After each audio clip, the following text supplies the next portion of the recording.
दोस्तों, चुनाव आयोग ने लोकसभा चुनाव के ऐलान के बाद ही आचार संहिता पूरे देश भर में लागू कर दी है। साथ ही सभी कलेक्टरों को यह आदेश दिया है कि जल्द से जल्द निष्पक्ष चुनाव करवाने के लिए जुट जाइए। साथ ही ये भी आदेश देकर कहा है कि सभी राज्यों के बॉर्डर सील कर सघन जांच की जाए। सभी राज्यों के बॉर्डर पर पुलिस चौकियां लगाई जाए या चेक पोस्ट लगाए जाए। इसके अलावा एक जिले से दूसरे जिले में आने वाले सभी वाहनों की सख्ती से चेकिंग की जाए।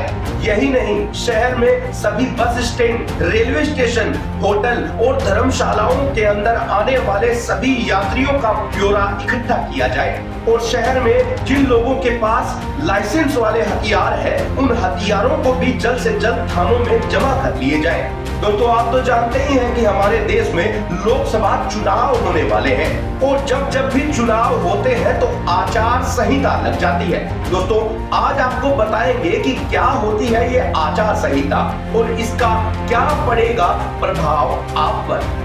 तो दोस्तों, स्वागत करते हैं आपका एक बार फिर से गोगिरियों के शानदार से एपिसोड पर। दोस्तों, हर बार की तरह आप वीडियो देख लेते हैं और सब्सक्राइब नहीं कर पाते, लेकिन आज तो समय निकालकर आपको सब्सक्राइब करना ही होगा।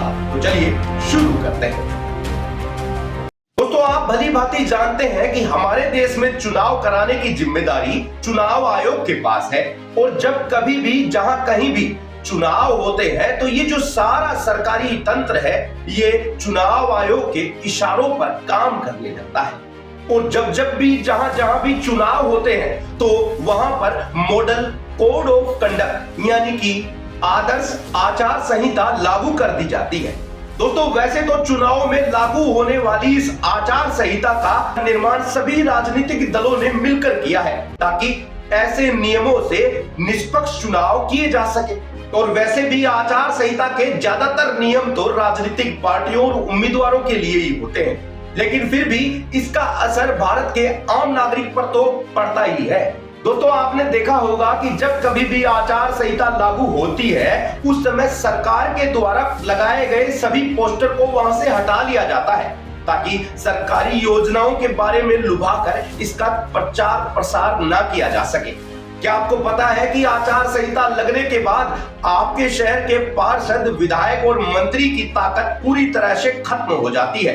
क्योंकि हम आपको पहले ही बता चुके हैं कि ये सरकार का सारा सिस्टम चुनाव आयोग के लिए काम करता है और चुनाव आयोग के कहे अनुसार ही चलता है।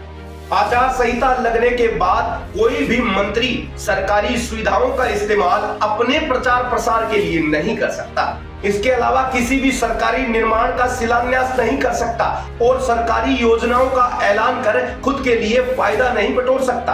आचार संहिता लगने के बाद किसी भी तरह का धरना, जुलूस और रैली निकालने के लिए प्रशासन से अनुमति लेनी होती है।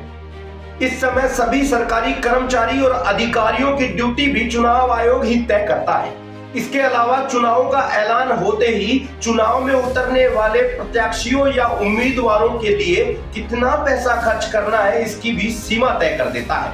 साथ ही आजकल तो सोशल मीडिया पर अलग अलग कैंपेन चलाकर भी प्रचार किया जाता है। चुनाव आयोग की नजर वहां पर भी है क्योंकि वो भी खर्च होने वाला पैसा इस चुनावी खर्च में ही जुड़ने वाला है।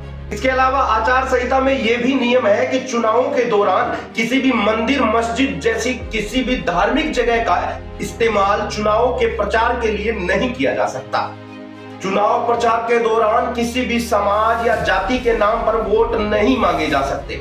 कोई भी भड़काऊ भाषण नहीं दिया जा सकता।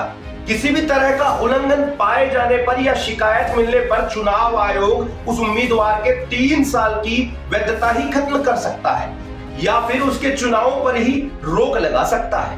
दोस्तों, अब बात करते हैं थोड़ी हिस्ट्री की, क्योंकि ये जानकारी भी आपको होनी चाहिए। हमारे देश में सबसे पहले चुनाव में ये आचार संहिता साल 1960 में केरल के राज्यसभा चुनाव में लगी थी। उसके बाद आज तक इसे बहुत ज्यादा बदला जा चुका है और जो भी है वो सब आपके सामने है। आचार संहिता का ऐलान सिर्फ चुनाव आयोग कर सकता है।